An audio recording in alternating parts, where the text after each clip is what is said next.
नमस्कार बच्चों।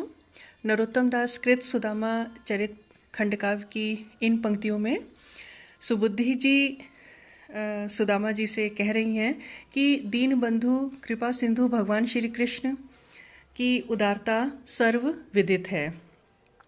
और वो कहती हैं कि गरीबी और दरिद्रता के कारण ही वे लोग अच्छे कार्यों को करने से वंचित रह जाते हैं। गरीबी और दीनता शुभ कार्यों में बाधक अनुभव होती है। यहाँ पर इन पंक्तियों में वो सुदामा जी से कह रही हैं कि इसी गरीबी के कारण हम अपने धर्म का भी समुचित तरीके से निर्वाह नहीं कर पाते। वो कहती हैं, फाटे पट टूटी छानी खायो भीख मांगी आनी, कि हमारे जो वस्त्र हैं वो फटे हुए हैं और टूटी छानी, हमारा जो घर का छप्पर है वो भी टूटा हुआ है, यानी हमारा घर भी टूटा फूटा है।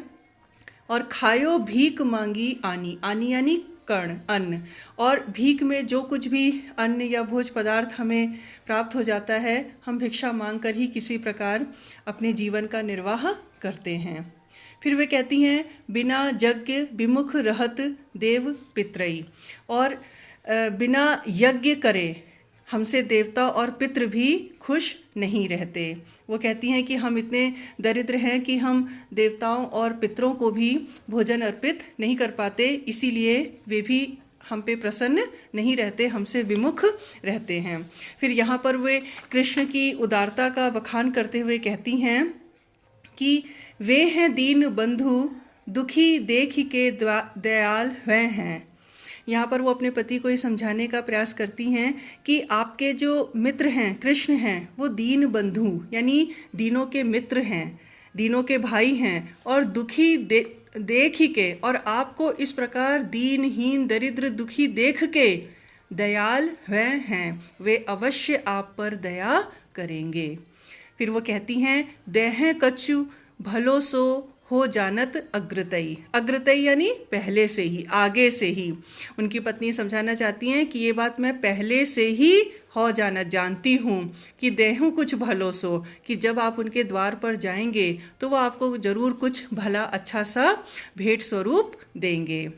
फिर वो समझाती हैं, द्वारिका लो जात पिए के तो अलसात तुम, कि हे प्रिय द्वारका जाने में तुम्हें इतना आलस्य क्यों आ रहा है। काहे को लजात, इसमें कौन सी लज्जा की बात है। भई कौन सी विचित्रई, और यदि आप द्वारका जाएंगे या अपने मित्र से भेंट करेंगे तो उनके पास जाने में और उनसे भेंट करने में आपको इतनी, इसमें ऐसी कौन सी विचित्र बात हो गई है। इस संसार में ऐसा कौन है कि जिस पर परेशानी आई या जो दुखी है, दीन है, दरिद्र है, उसने ईश्वर से प्रार्थना ना की हो या उनकी सहायता ना ली हो। तो वो यहाँ पर सुदामा जी को समझाने का प्रयास कर रही हैं कि परमात्मा के पास जाने में, उनके द्वार पर जाने में कोई लज्जा या संकोच नहीं होना चाहिए। फिर यहाँ पर वो कहती हैं कि जो पे सब जन्म या दरिद्र ही सतायो, कि वो कहती है कि जन्म भर इस प्रकार हम लोगों ने इस दरिद्रता या गरीबी ही हमको सताती रही, यानी हमने कष्ट में ही अब तक का जीवन अपना व्यतीत किया है। फिर वो कहती हैं, तो पे कौने काज आहिए कृपा निधि की मित्रई, वो कहती हैं कि सारा जन्म अब तक का जीवन तो हम लोगों ने गरीबी दरिद्रता में ही व्यतीत कर दिया, तो फिर वो कृपा के जो भंडार हैं, कृपा निधि, कृपा के जो भंडार हैं, कौन, श्री कृष्ण की मित्रता किस काम आएगी। यहाँ पर वो अपने पति सुदामा जी को यह समझाने का प्रयास कर रही हैं कि जो सारे संसार के दुखों को दूर करते हैं, क्या वे आपके दुख को दूर नहीं करेंगे। तो इसलिए उनके पास जाने में, उनसे भेंट करने में उनकी मित्रता किस दिन काम आएगी।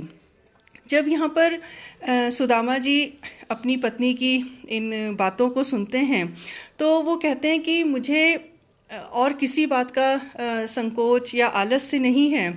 तै तो कही नीकी सुनी बात हित ही की, कि बात तो तुमने बिल्कुल नीकी ठीक ही कही है, अच्छी कही है, और सुनी बात हित की, और बात भी तुम बिल्कुल मेरे हित की, भलाई की ही मुझे कह रही हो, सुना रही हो। यही रीति मितई की नित्य प्रीति सरसाइए। और फिर वो अपनी पत्नी से कहते हैं कि मित्रता का भी एक नियम होता है, एक रीति होती है, एक ढंग होता है। तो यहाँ पर मित्रों का परस्पर व्यवहार कैसा होना चाहिए उसी के बारे में बात करते हुए सुदामा जी सुबुद्धि से कहते हैं कि मित्रता की जो रीति है, जो ढंग है, वो ऐसा होना चाहिए कि नित्य प्रीति सरसाइए, कि अपने मित्र से हमेशा प्रेम पूर्वक व्यवहार करना चाहिए। अर्थात जब कभी भी आपको मित्र मिले तो मित्रों के बीच कभी भी प्रेम की कमी नहीं आनी चाहिए।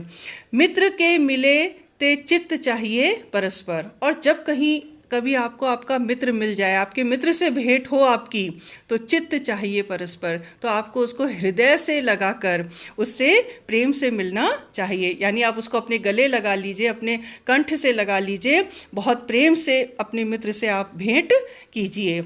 मित्र के जो जेइए तो आपहु जेवाइए। और यदि कभी आप मित्र के घर भोजन करें तो मित्र को भी अपने घर भोजन जेवाइए, भोजन करने जीवने हेतु अवश्य बुलाइए। फिर वो अपनी पत्नी से यहाँ अपने दशा की बात करते हुए, अपनी दीनहीन दशा की बात करते हुए कहते हैं कि वे हैं महाराज, कि कृष्ण तो द्वारिकाधीश हैं, महाराजाओं के भी महाराज हैं। जोरी बैठत समाज भूप।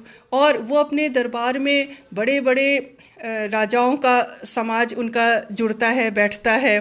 तो तहाँ यही रूप जाई कहाँ सकुचाइए। फिर वो कहते हैं कि उनके उस बड़े वैभवशाली ऐश्वर्य, जहाँ बड़े बड़े राजा उनके दरबार में बैठते हों, कि वहाँ पर मैं इस रूप में अपनी इस दीनहीन फटे वस्त्रों में और कृशकाय शरीर, ऐसी दशा, ऐसे रूप के संग जाने में सकुचाइए, मुझे संकोच का अनुभव हो रहा है।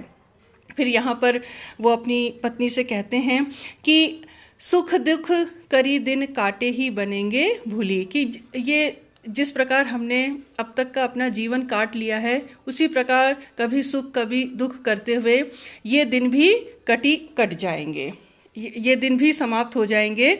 तो अब हमें इसको भी किसी प्रकार सह लेना चाहिए। भूली विपत्ति परे पे द्वार मित्र के ना जाइए। और फिर वो अपनी पत्नी से कहते हैं, लेकिन विपत्ति आने पर, संकट में पड़ने पर भूल कर भी अपने मित्र के द्वार पर नहीं जाना चाहिए, मित्र से सहायता प्राप्त नहीं करनी चाहिए।